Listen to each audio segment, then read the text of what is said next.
Hello दोस्तों, मैं हूं आपकी होस्ट सैयदा दुआ ज़ैनब और आप देख रहे हैं दी कमर चीमा शो। तो दोस्तों, पीएम नरेंद्र मोदी का 3 दिन का श्रीलंका का सफर। आज हम इस बात का जायजा लेंगे कि ये छोटी सी मुलाकात जो कि सिर्फ 3 दिन की है, असल में क्यों हो रही है। क्या ये सिर्फ एक फॉर्मल विजिट है या इसके पीछे कोई स्ट्रैटेजी छुपी है जो दोनों मुल्कों के बीच तिजारत, दिफा और एनर्जी जैसे अहम मौजुआत पर नया रास्ता बनाने के लिए हो सकती है। साथ ही साथ हम दूसरी खबर भी कवर करेंगे जो है कि पीएम मोदी और बांग्लादेश के यूनिस के दरमियान मुलाकात किस तरह से दोनों मुल्कों के नज़रियात को एक नया मौका देती है। ये मुलाकात सिर्फ दोस्ती का इजहार नहीं बल्कि इसके पीछे हमें मुख्तलिफ सियासी मुद्दे और बॉर्डर वाटर ट्रीटी जैसे अहम मसाइल भी नज़र आते हैं। इंडिया की तरफ से anti India rhetoric, Hindu minorities की सिचुएशन और बॉर्डर के मसाइल भी उठाए जा रहे हैं, जबकि साथ ही हम देखें तो पॉजिटिव कंस्ट्रक्टिव टाइज और डोमेस्टिक जैसे प्लेटफॉर्म्स पर म्यूचुअल कोऑपरेशन की भी कोशिश दिखाई दे रही है। और वहीं बांग्लादेश की तरफ से शेख हसीना का के extradition, border killings, Ganga water treaty extradition और टीस्टा वाटर रिवर शेयरिंग के मसाइल भी सामने हैं। तो इन सब के बारे में हम तफसील से आज डॉक्टर कमर चीमा साहब से बात करेंगे। तो जी डॉक्टर साहब, पहली खबर तो आपने सुनी, तो नरेंद्र मोदी श्रीलंका में 3 दिन के लिए आखिर क्यों आ रहे हैं? देखें, दुआ पहली बात तो ये है कि ये बड़ा इम्पोर्टेंट है कि नरेंद्र मोदी एक नेबरिंग कंट्री में 3 दिन के लिए जा रहे हैं। मोदी साहब तो फ्रांस 1 दिन के लिए जाते हैं, अमेरिका 2 दिन के लिए, लेकिन श्रीलंका में 3 दिन क्यों? ठीक है जी, ये एक सवाल है। बहुत सारे लोग, जारी बात है, इसके ऊपर जानना भी चाहते हैं और ये सबको खटक रहा है कि मोदी साहब वहां पे 3 दिन क्या करेंगे। ये साथ ही तो 3 दिन है। बेसिकली ये पहला पैगाम है मालदीव्स को कि हमारे पास आपको ये तो पता ही है कि इंडिया की एक पॉलिसी है नेबरहुड फर्स्ट पॉलिसी।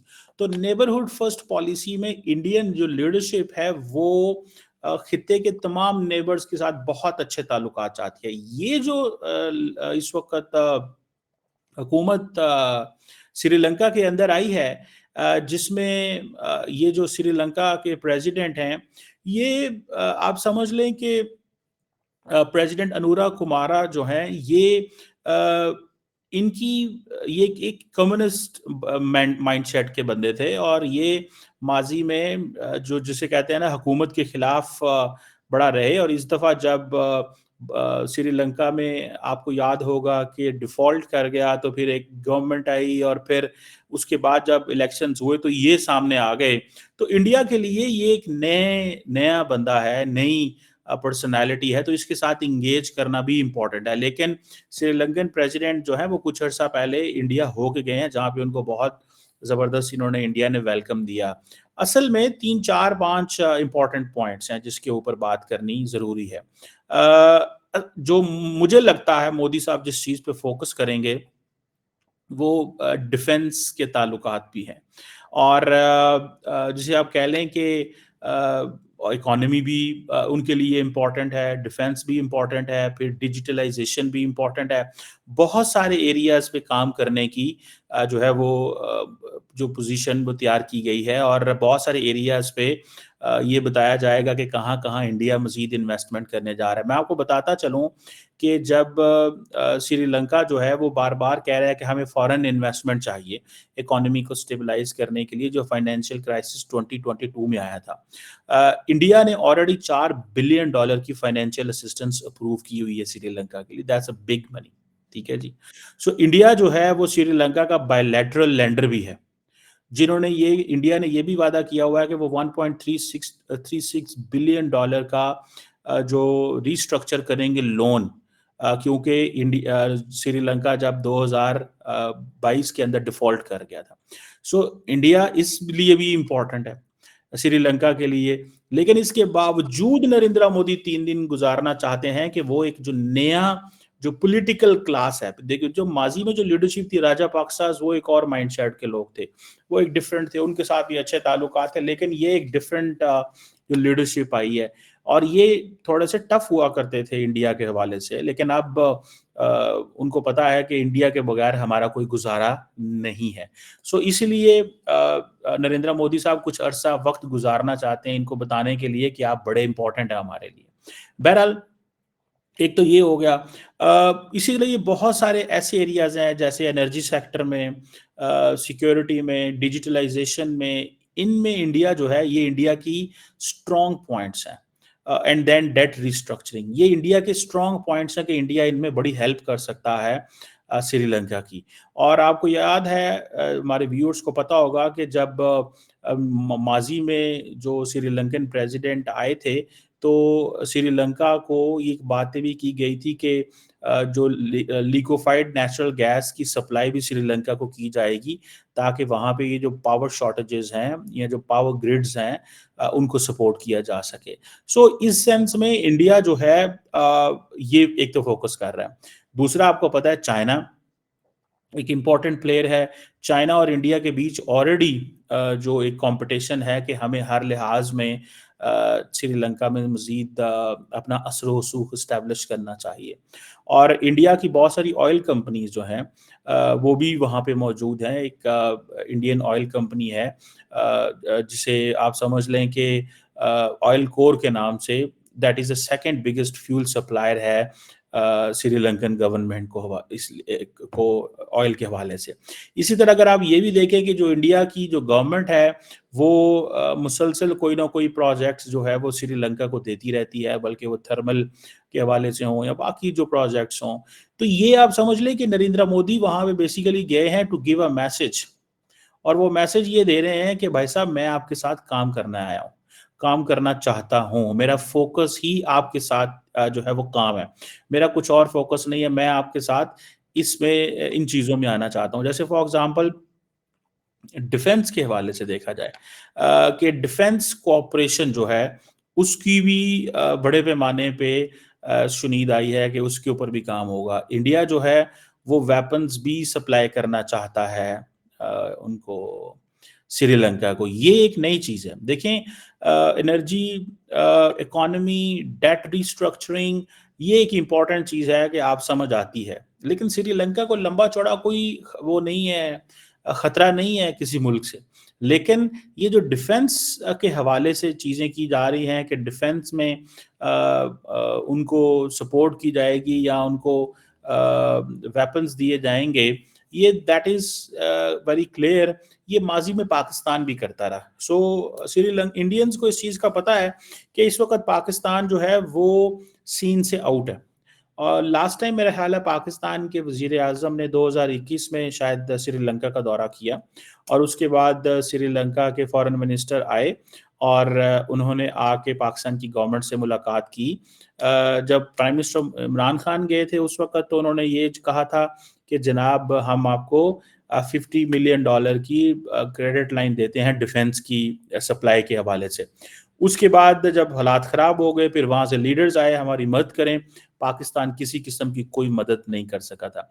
सो ये समझें कि इंडिया जो है वो अब हर तरह की मदद करने को तैयार है। वो डेट रिस्ट्रक्चरिंग भी करेगा, वो इकोनॉमी भी बेहतर करेगा, वो एनर्जी भी उनकी पूरी करेगा, वो उनको IMF से भी सपोर्ट लेके देगा, वो उनके ऊपर कनेक्टिविटी के लिए भी काम कर रहा है।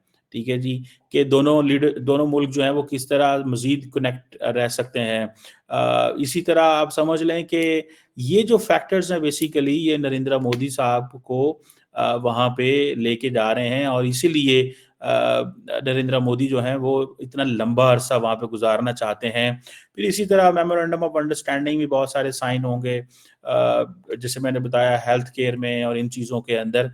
और ये और मज़े की बात ये है कि अजीत डोभाल वहाँ पहुँच रहे हैं। अजीत डोभाल अभी क्योंकि नरेंद्र मोदी साहब थाईलैंड से श्रीलंका गए हैं तो आई थिंक अजीत डोभाल वहाँ मौजूद नहीं थे, लेकिन अजीत डोभाल भी वहाँ पहुँचे हुए हैं। So this is the story. ये स्टोरी ये बताती है कि बेसिकली ये सारी चाइना के लिए तैयारी की जा रही है कि चाइना का असर व रसूख जो है वो किस तरह इस मुल्क के अंदर कम किया जाए, और एटलीस्ट अगर कम नहीं किया जा सकता तो इंडिया मैनेज करना चाहता है फॉर मल्टीपल रीजंस। वन, कि किसी भी चाइनीज जो गवर्नमेंट है वो वहाँ पे आके कोई अपना, रिसेंटली पता चला था कि चाइनीज वेसल्स आती हैं वहाँ पे और वो आके डॉक करती हैं जिसपे चाइनीज ने जो डॉक करती हैं उनके अंदर इस तरह के सेटअप लगे होते हैं कि वो उनका काम बेसिकली इंडिया की इंटेलिजेंस गैदरिंग करना होता है। तो इंडियंस ने कहा कि श्रीलंका को कि ये इनको कहें कि ये ना आए,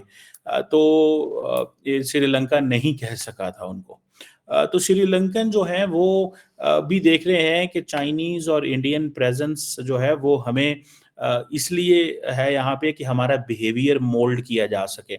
लेकिन मालदीव्स हो, श्रीलंका हो या खित्ते के बाकी ममालिक हों, बांग्लादेश हो, नेपाल हो, ये सारे के सारे ममालिक जो हैं वो इंडिया की कमज़ोरी भी समझते हैं कि ये चाइना को जो है उसके असर रसूख को कम करना चाहता है, और दूसरा वो ये भी समझते हैं कि चाइनीज भी हमें सपोर्ट देने की कैपेसिटी रखते हैं अगर इंडियंस सपोर्ट देने की कैपेसिटी रखते हैं। आपको पता है कि इंडिया अपने हर जो एनुअल बजट आता है उस बजट के अंदर वो अच्छा भला पैसा रखते हैं नेबरिंग कंट्रीज के लिए, वहाँ पे प्रोजेक्ट्स के लिए। India high community development projects वहाँ इन मुल्कों में लॉन्च करता है। सो ये चीज़ों को देखते हुए जिसे आप कहते हैं कि एक तो मोमेंटम बिल्ड करने की बातें हो रही हैं, इन्वेस्टमेंट्स की बातें हो रही हैं, दूसरा क्योंकि नरेंद्र मोदी साहब, मैंने आपको बताया कि नई गवर्नमेंट है, उस हवाले से भी, फिर चाइना के हवाले से कि चाइना को किस तरह बाहर रखना है इस खित्ते से, इन मुल्कों से एटलीस्ट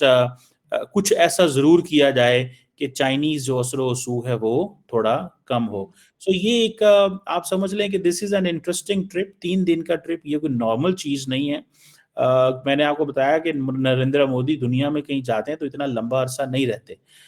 1 दिन 2 दिन के लिए जाते हैं, लेकिन ये जो इतना लंबा टाइम गुजार रहे हैं, इसकी एक ही लॉजिक है कि किसी न किसी तरीके वो नई हुकूमत को भी उसी लाइन लेंथ में लेके आया जा सके जिस तरह माजी की हुकूमतों के साथ इंडिया के अच्छे ताल्लुकात रहे हैं। जी। जी चीमा साहब, जैसे आपने बात की कि ऑब्वियसली ये लंबा उन्होंने ट्रिप इसीलिए किया कि वो वहाँ पे जाके मतलब इन्फ्लुएंस भी बढ़ा सकें, और ये चाइना के मुकाबले में भी ये चीज़ हो रही है। और हमने देखा कि जो मेमोरेंडम ऑफ अंडरस्टैंडिंग्स हैं वो काफ़ी तेज़ी से साइन किए जा रहे हैं। तो और एक्सटर्नल अफेयर्स मिनिस्टर और नेशनल सिक्योरिटी एडवाइज़र जैसे बड़े अफराद भी वहाँ पे शामिल हैं। तो बिमस्टेक समिट के बाद ये विज़िट एक हमें कंटिन्यूटी भी लगती है। तो क्या हम देख रहे हैं कि इंडिया की एक जो अग्रेसिव रीजनल स्ट्रैटेजी है, जो सारी पॉलिसी को एक काइंड ऑफ नया रूप दे रही है, तो वो इंडिया जो है वो अपनी असर्टिवनेस इधर भी उसका शो करेगा रीजनल डोमिनेंस के हवाले से? देखिए, जो बिम्स्टेक है वो आपको पता है इंडिया का ब्रेन चाइल्ड है कि किस तरह, हालांकि उसका हेडक्वार्टर बांग्लादेश के अंदर है, लेकिन इंडिया का ब्रेन चाइल्ड है कि किस तरह हम किस तरह अपनी मर्जी से एक नया इंस्टीट्यूशनल आर्किटेक्चर खड़ा कर सकें। इसीलिए फॉर एग्जांपल उन्होंने थाईलैंड के साथ जो है वो स्ट्रेटेजिक पार्टनरशिप का एक प्रॉपर एग्रीमेंट साइन किया है, और श्रीलंका पहुंचना वहां से that gives a message. And then फिर ये नहीं है, जैसे कि नरेंद्र मोदी साहब अगर थाईलैंड में थे तो वहाँ पे एक बुद्धिस्ट टेम्पल है, वहाँ पे गए, और ये बड़ा इम्पोर्टेंट टेम्पल है, इसकी बड़ी वैल्यू है, बुद्धा का स्टैचू वहाँ पे मौजूद है। सो इसमें नरेंद्र मोदी भले या इंडिया भले बिम्स्टेक हो या खित्ता हो या ये जो नेबरिंग कंट्रीज हैं वहाँ पे आउटरीच करना चाहते हैं बड़े पैमाने के ऊपर। उसकी वजह यह है कि उनको इस चीज़ का अंदाज़ा है कि अगर हमें चाइना का कम्पीट करना है या हमें एटलीस्ट ग्लोबल साउथ में अपना असर वसूख इस्टेब्लिश करना है, तो फिर तमाम ये जो ममालिक हैं इनके साथ हमारे पर्सनल या बायलैटरल रिलेशंस बहुत अच्छे होने चाहिए, जो कि मैं आपको बताऊं हमारे नहीं है। हमारे किसी भी मुल्क के साथ बायलैटरल रिलेशंस भी कंप्रोमाइज हैं इन तमाम मुल्कों के साथ, और हमारा जो सार्क का एक तावन हुआ करता था इनके साथ वो भी अब कहीं आपको नजर नहीं आता। जी चीमा साहब, तो चीमा साहब, अगर अब हम अपने दूसरे टॉपिक की तरफ चलें कि जिसमें हमने देखा प्राइम मिनिस्टर नरेंद्र मोदी जो है उन्होंने बांग्लादेश का भी विजिट किया, तो आप हमें बता सकते हैं कि ये विजिट बांग्लादेश और का नहीं, बांग्लादेश का नहीं, उधर बिम्स्टेक सॉरी, का यस, के ऊपर। यूनिस यूनिस साहब से मुलाकात की, जी, सॉरी। तो आप हमें बता सकते हैं कि इस मुलाकात के पीछे आखिर क्या उनकी सोच है या किस सिलसिले में इनकी मुलाकात हुई? देखिए इसमें थोड़ा-सा मैं आपको बताता चलूँ कि ये जो मुलाकात हुई है वहाँ पे थाईलैंड में बिम्स्टेक का, मैं इस पे मैं इतना ही कह सकता हूँ कि दोनों मुल्क जो हैं वो एक दूसरे के साथ अपनी जो कंसर्न्स हैं वो शो कर रहे हैं, ठीक है जी। और फॉर एग्जांपल इंडिया ये कह रहा है जी कि बांग्लादेश के अंदर एक्सट्रीमिज्म बड़ी बढ़ गई है, ठीक है जी। ये इंडिया का आप समझ लें कि वो एक व्यू है, और वो एक्सट्रीमिज्म जो है वो इस सेंस में है कि जी हिंदुओं को मार्जिनलाइज किया जा रहा है। और ये चीज जो है इंडिया बांग्लादेश ने भी हाईलाइट की है कि जी कि आप जो है वो रियलिटी चेक को देखें कि सोशल मीडिया जो है वो उसके अंदर बड़ा प्रोपेगेंडा हो रहा है, और सोशल मीडिया के ऊपर चीजें हैं, ऐसी चीजें नहीं हो रही। सो बेसिकली अगर आप देखें तो नरेंद्र मोदी के लिए जो बांग्लादेश की है सिचुएशन जो है वो कंट्रोल करना मुश्किल हो गया, क्योंकि उनकी वो जो पार्टनर थी हसीना वाजेदा वो नहीं रही। तो इसमें इस सिचुएशन में आकर के एक इतना गहरा मिसट्रस्ट है ये कि इसका कोई सोल्यूशन नहीं है। ना बांग्लादेश के पास कोई सोल्यूशन है, ना ही कोई सोल्यूशन इंडिया के पास है, क्योंकि इंडिया एब्सोल्यूट वो जिसे कहते हैं ना सबमिशन चाहता है। और बार बार वो जिसे कहते हैं ना, अब देखें ना इंडिया क्या कहता है जी, बांग्लादेश के अंदर एंटी इंडिया रेटरिक है, और बांग्लादेश क्या कहता है जी इंडिया के अंदर एंटी बांग्लादेश रेटरिक है, ठीक है जी। वो कहते हैं जी हिंदुओं की सिचुएशन माइनॉरिटीज जो है वो ठीक नहीं है बांग्लादेश के अंदर, तो यूनुस कहता है कि वहां पे भी मुसलमानों की सिचुएशन ठीक नहीं है, हमारे साथ ठीक नहीं हो रहा। सो बॉर्डर के हवाले से अगर बात की जाए तो जो दोनों कहते हैं जी कंस्ट्रक्टिव रिलेशंस चाहिए, लेकिन कंस्ट्रक्टिव रिलेशंस जो हैं वो नजर नहीं आते। अब शेख हसीना वाजिद की एक्सट्रेडिशन की बात होती है, इंडिया तैयार नहीं है, कभी भी नहीं मानेगा शेख हसीना वाजिद को वापस भेजने के लिए। तो मुझे ये लगता है कि ये एक अनएंडिंग ये एक एक मिसट्रस्ट है जो खत्म नहीं होने वाला, और जो मैं समझता हूँ कि ये रहेगा, कॉन्टिन्यूसली रहेगा जब तक एक नई गवर्नमेंट नहीं आती। और इंडिया याद रखें, इंडिया असर्ट करेगा, इंडिया के पास पैसे हैं, इंडिया के पास रिसोर्सेज हैं, इंडिया के पास एक स्ट्रॉन्ग मीडिया है, इंडिया की सिचुएशन बड़ी डिफरेंट है। सो इंडिया असर्ट करेगा हर कीमत पे बांग्लादेश पे। और जारी बात है ये जो गवर्नमेंट है बांग्लादेश के अंदर, ये इस वक्त कहा जा रहा है कि एक लेजिटिमेट गवर्नमेंट नहीं है, बिकॉज ये गवर्नमेंट जो है इसको लोगों ने इलेक्ट नहीं किया हुआ।